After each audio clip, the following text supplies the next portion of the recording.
ஒரு பெண்ணாக இருந்துக்கிட்டு அது தெரியா இது தெரியான்னு சொல்கிறது இருக்கே, அது ஒரு ஏற்றுக்கொள்ளக்கூடிய ஒரு விஷயம் இல்லை. அதாவது மீனுக்கு நீஞ்ச தெரியான்னு சொல்கிற மாதிரி சில பெண்களுக்கு சமைக்க தெரியாதாம், டீ ஊற்ற தெரியாதாம். இதை எந்த கோர்ட்டில் கொண்டு இந்த கேஸை ஏற்றுற? நான் ஏன் சொல்கிறேன் தெரியுமா? நான் பார்த்த வழக்குகளை சொல்கிறேன். நான் பார்த்த வழக்கில் எத்தனையோ கேஸ் பிரச்சனை அப்படியேண்டு முத்தி போய் கடைசியாக கேட்டால் அவன் இனி ஏழாம சொல்லுவான், நீங்கள் கேட்டு பேசுகிறோம் எப்பயாவது இவ எனக்கு டீ ஊற்றி தந்திரிக்காவான்னு. என்ன என்னென்ன சொல்ற? கல்யாணம் முடிச்ச எத்தனை வருஷம்? 15 வருஷம் ஆகிற ஒரு நாள் டீ ஊற்றி தந்திரிக்கலான்னு கேட்டோம். என்னம்மா எனக்கு டீ ஊற்ற தெரியா? இதெல்லாம் ஒரு கதையா? மீனுக்கு நீஞ்ச தெரியாதுன்னு சொல்கிற மாதிரி ஒரு பெண்ணுக்கு டீ ஊற்ற தெரியாதாம், பிரியாணி வைக்க தெரியாதாம், சமைக்க தெரியாதாம். நாங்கள் இதெல்லாம் தெரியணும் என்று நினைச்சா தெரியும். அதாவது சாதாரணமான ஒரு அறிவு திறன் இருக்கிற ஒரு ஆளுக்கு செய்யலாமா இல்லையா? செய்யலாம். யூடியூப் பார்த்து ஃபேஷியல் செய்ய தெரியுமான்னு கேட்டால் ஓ அதுக்கு கிளாஸ் போக தேவையில்லை. யூடியூப் பார்த்து ஃபேஷியல் செய்ய தெரியும், ஆனால் சமைக்க தெரியாதான். அதில் ஆகப்பெரிய தப்பு இந்த உமா வாப்பா செஞ்ச தப்பு. இந்த உமா அன்னரம் எல்லாம் கல்யாணம் முடிச்சு கொடுக்கறதுக்கு பிள்ளைக்கு வயசுக்கு வந்துட்டு குமரா போச்சியண்டா புடவை உடுக்க படித்து கொடுத்து, அரிசி புடைக்க படித்து கொடுத்து, அம்மி அரைக்க படித்து கொடுத்து, உலக்கம் மாற்றி உரல்ல இடிக்க பழக்கி கொடுத்து, கறி சமைக்க மீன் கறி ஆக்குற எப்படி, இறைச்சி கறி ஆக்குற எப்படி, மரக்கறி ஆக்குற எப்படி, ரசம் வைக்கிற எப்படி, தீவனங்கள் செய்கிற எப்படி என்று இந்த கிளாஸ் எல்லாம் முடிஞ்சது போகிறதான் பிள்ளைக்கு கல்யாணம் முடிச்சு கொடுக்குறேன் அந்த காலத்தில். இப்போ வெளியில் உள்ள எல்லா கிளாஸையும் முடிச்சுக்கு வந்து இறங்க மாப்பிள்ளை வந்துடும், கல்யாணம் முடிச்சு கொடுத்தா அது போ டீ ஊற்ற படிச்சுட்டு போன்னு இந்த பிள்ளைய நோக விடுறல டீ மீதை ஊற்றி கொடுக்குறேன். இப்போ இந்த பிள்ளை போய் சந்தோஷமாக இருக்குமா? எவனாவது கல்யாணம் முடிச்சு போட்டு பொண்டாட்டிட்ட கையால் டீ குடிக்காமல் வாழ்கிறத அவன் சந்தோஷமாக ஏற்றுக்குவானா? அவன் எவ்வளோ பிரச்சனைக்கு ஆளாகுவான். இல்லை கல்யாணம் முடிக்கிற ஆம்பளையிலோ அழகு மட்டும் தெரிஞ்சால் போதும் கொண்டு கல்யாணம் பண்ணுறான். அதுக்கு பிறகுதான் இதை கொஞ்சம் குத்துக்கறியாக்கி இதை கொஞ்சம் தம் பிரியாணி வையண்டோன்னா கண்ணை விரிக்காள் அவள். தம் பிரியாணியா அதனதுக்கு இங்கே வைக்க வாங்கலன்னா எவ்வளோ ரெஸ்டாரண்ட் ரோட்டு நடுப்பத்தில் திறந்து வச்சிருக்கான் என்று சொல்லி போட்டு வாழ்ந்தா ரெஸ்டாரண்ட்லேயே குடும்பம் நடத்தலாமா? வீட்டில் சமைக்க மாட்டோமா? அப்போ இந்த பெண்கள் தெரியாது என்று சொல்கிறத போல ஒரு வாழ்க்கையில் ஒரு முட்டாள்தனமான ஒரு விஷயம் ஒன்றுமே கிடையாது. அது தெரியா இது தெரியா சமைக்க தெரியா டீ ஊற்ற தெரியா இப்படி சொல்கிறாங்கண்டா தப்பு. அது தெரிஞ்சு கொள்ளணும், நினைச்சா தெரிஞ்சு கொள்ளலாம். ஆண்கள் நாங்களே எல்லாம் சமைக்கிறோம், ஒரு தரம் யூடியூப்பை பார்த்தா எல்லாம் சமைச்சிக்க முடியுதுன்னா உங்களுக்கு என்ன பிரச்சனைங்கிறேன். அப்படி ஒரு நாள் மிதிக்கப்படா அது தெரியா இது தெரியா அதுக்கு நேரம் இல்லை இதுக்கு நேரம் இல்லை என்று ஒரு நாளும் சொல்லப்படாது. நமக்கு நேரம் இருக்குது, நேரத்தை டிவியிலையும் ஃபோன்லையும் கடன் கொடுத்து போட்டு இருக்கேன் நாம வணங்கிட்டா. அதை முதல் பண்ணினா நமக்கு நல்லா நேரம் இருக்குது.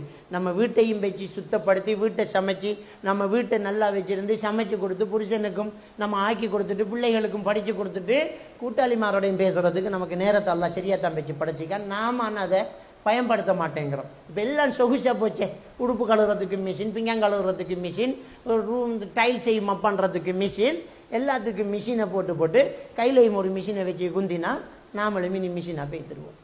அப்போ வாழலாமா? சந்தோஷமாக இருக்கலாமா? இருக்க முடியாது இல்லை. அப்போ ஒரு பெண் எப்போவுமே ஒரு நல்ல ஒரு இஸ்லாமிய குடும்ப பெண்ணாக இருக்கணுமாக இருந்தால் எனக்கு அது தெரியா இது தெரியா அப்படிங்கிற ஒரு விஷயம் நமக்கு இருக்கக்கூடாது.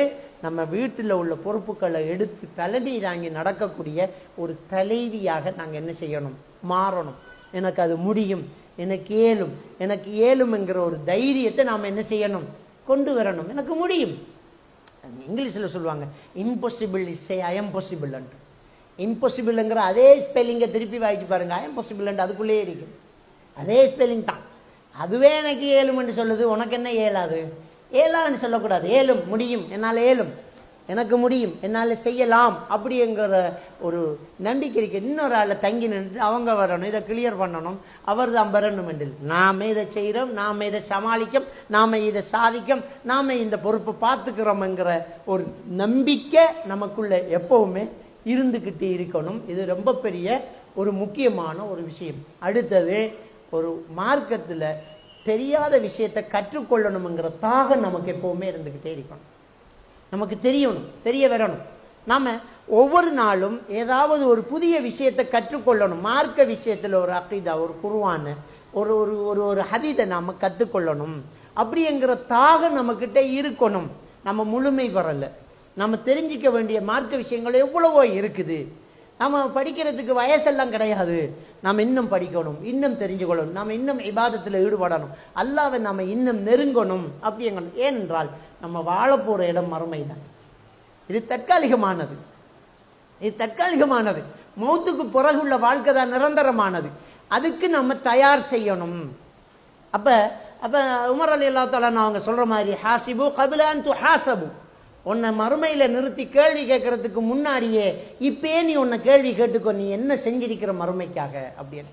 அப்போ மறுமைக்காக நான் என்ன செஞ்சிருக்கிறேன், நான் எவ்வளோ அமல் செஞ்சிருக்கிறேன், எனக்கு என்ன தெரியும் அப்படிங்கிறத நம்ம பார்க்கணும். நமக்கு என்ன தெரியாதுங்கிறத முதல் நம்ம தெரிஞ்சுக்கிட்டா தான் நமக்கு எல்லாம் தெரியும். நமக்கு என்ன தெரியாதுங்கிறதெல்லாம் நமக்கு தெரிஞ்சிருக்கணும். அப்போ தான் தெரியாதது தெரிய வர்றதுக்கான முயற்சி நமக்குள்ளே இருக்கும். அப்போ நிறைய பேர் குர்ஆன் ஓத தெரியாண்டு அப்படியே இருக்கிறல்ல, குர்ஆன் ஓதணும், குர்ஆனை படிக்கிற எத்தனையோ வழி இருக்குது. யார்கிட்ட போய் கேட்குற, வெக்கமாக இருக்குது, இவ்வளோ பெரிய வயசில் நாம் குர்ஆனை தெரியாண்டு எப்படி கேட்குறோம்? ஒன்றும் தேவையில்லை, யூடியூப் காக்கா கிட்ட கேளு, எல்லாம் சொல்லி தருவார். சொல்லித்தான் அதில் மாடி எப்படி குர்ஆன் ஓதுறோண்டாடி எல்லாமே இருக்குது. இந்த ஃபோனை வச்சுக்கிட்டு என்ன பாடுபடுத்துகிறோம் நாம? அதை இதில் நல்லதுக்கு எடுக்கலாமே. குர்ஆனை படிக்கலாம், ஹதீஸை படிக்கலாம், அரபை படிக்கலாம், ஆலிமாகலாம், ஆலிமாவாகவும் நம்ம ஆகலாம். எல்லா துறையும் ரொம்ப லேசாக விரல் நுனியிலேயே தந்திருக்கு. நம்ம அதை மிஸ் பண்ணக்கூடாது. எவ்வளோ முடியுமோ அவ்வளவுக்கு நம்ம என்ன செய்வோம்? படிப்போம். இன்னும் இந்த மார்க்கத்தில் நம்ம தெரிஞ்சிக்க வேண்டியது இருக்குது, இன்னும் படிக்கணும், இன்னும் ஹதீஸை தெரிஞ்சிக்கணும் என்கிற ஒரு ஆர்வமும் தேவையும் தாகமும் நமக்கு எப்போவுமே இருக்கணும். அதை நபிகள் நாயகம் ஸல்லல்லாஹு அலைஹி வஸல்லம் அவங்க சொன்னாங்க, யார் இந்த மார்க்க கல்வியை கற்றுக்கொள்வதற்காக ஒரு பாதையை தேர்ந்தெடுக்கிறாரோ அவருக்கு அல்லாஹ் சொர்க்கத்துக்கு போகிற பாதையை லேசுபடுத்தி கொடுக்குறாங்கிறாங்க. யார் இந்த மார்க்கத்தை படிச்சுக்கிறதுக்கு வெளியே இறங்கிட்டாங்களோ, ஒரு பாதையை தேர்ந்தெடுத்துட்டாங்களோ, கிளம்பிட்டாங்களோ, அவங்க சொர்க்கம் போகிற வழி அல்லாஹ் லேசுபடுத்தி கொடுப்பான். அடுத்து இன்னொரு ஹதீஸ் இருக்குது, அவங்களுக்கு அல்லாஹ் தஆலா இந்த மலக்குமார்கள், கடல்ல இருக்கிற உயிரினங்கள், மீனினங்கள், இது எல்லாமே அவருக்காக துஆ செய்யுது. அப்படியே மார்க்கத்தை படிக்கிறதுக்கு நம்ம தயாராகிட்டோம்டா அல்லாஹ்வுடைய மலக்குமார்களுடைய துஆ, அல்லாஹ்வுடைய படைப்பினங்களுடைய துஆ எல்லாம் நம்ம மேலே இருக்குது. அப்போ நாங்கள் மார்க்கத்தை படிக்கிறதுக்கு என்ன செய்யணும்? முயற்சி செய்யணும். அப்போ மார்க்கத்தை நாம் படிக்க படிக்க நம்மக்கிட்ட இருக்கிற பிள்ளைகளுக்கு மார்க்கத்தை சொல்லிக் கொடுக்கறதும் ஈஸியாகும். நம்மளை நம்மளோட பிள்ளை பார்க்கும், உம்மா எப்போவுமே குர்ஆன் எடுத்து வாசிப்பா, ஒரு ஹதீஸை கேட்பா, ஒரு ஃபிக்ஹ் சட்டத்தை படிப்பா, நமக்கு ஒரு விஷயத்தை சொல்லி தருவா. இது திரும்ப திரும்ப திரும்ப ஒரே விஷயத்தை கேட்டுக்கிட்டே இருக்கணும். எப்போ நமக்கு பெருநாள் தொழுகை வந்தாலும் தொழுகை முறை சொல்லாட்டி நமக்கு டென்ஷன். எத்தனை பெருநாள் தொழுகை தொழுதிருக்கோம், இன்னும் ஹஜ்ஜி பெருநாள் தொழுதுட்டோம். வார நோவு பெருநாளைக்கு இமாம் சொல்லி தரணும் 2 ரக்காத்து, முதல் ரக்காத்தில் 7 தக்பீர், 2வது ரக்காத்தில் 5 தக்பீர் என்று சொல்லாட்டி குழப்பம். அப்போ இப்படியே இதை கேட்டு கேட்டு தான் நிற்கிறேன். நம்ம மார்க்கத்தில் இன்னும் அதுக்கு மேலே போகணும். நாம் அதை தெரிஞ்சு கொள்ளணும். சட்டத்திட்டம், தயமத்தினுடைய சட்டம் என்ன, குளிப்பு கடமையான சட்டம் என்ன, சுருக்கி தொழுகிறதனுடைய சட்டம் என்ன, பிரயாண தொழுகையினுடைய சட்டம் என்ன, இது இப்படி வந்தது தலாக்குடைய சட்டம் என்ன, இத்தாவினுடைய சட்டம் என்ன, ஒரு ஆள் நம்மகிட்ட கேட்டால் இதுக்கு என்ன விளக்கம் சொல்கிறது, இதெல்லாம் நம்ம கேட்கணுமா, தெரிஞ்சிருக்கணுமா? இல்லையா? தெரிஞ்சிருக்கணும்.